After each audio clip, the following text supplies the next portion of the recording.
গত ৪০ বছরে ঢাকা দক্ষিণে যে উন্নয়ন হয়নি, গত ৪ বছরে তা হয়েছে বলে দাবি করেছেন ঢাকা দক্ষিণ সিটি কর্পোরেশনের মেয়র শেখ ফজলে নূর তাপস। মেয়র হিসেবে দায়িত্ব গ্রহণের ৪ বছর পূর্তি উপলক্ষে সকালে গুলিস্তানের নগর ভবনে গণমাধ্যমের মুখোমুখি হন ঢাকা দক্ষিণের মেয়র। ঈদের পর পুরান ঢাকা থেকে রাসায়নিক গুদাম সরাতে অভিযান চালানোর হুঁশিয়ারি দিয়ে মেয়র তাপস বলেন, ফুটপাত দখলমুক্ত রাখতেও নিয়মিত অভিযান চলছে। ৩০ জুনের পর ঢাকা দক্ষিণে আর রাস্তা খনন করতে দেয়া হবে না বলেও জানান তিনি।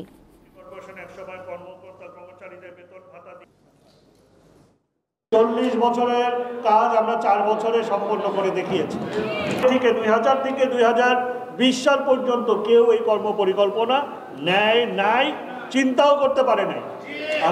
আমরা কোনো পুরনো বাস দিয়ে আমরা ঢাকা শহরে আর ঢাকা নগর পরিবহন আমরা চালু করব না।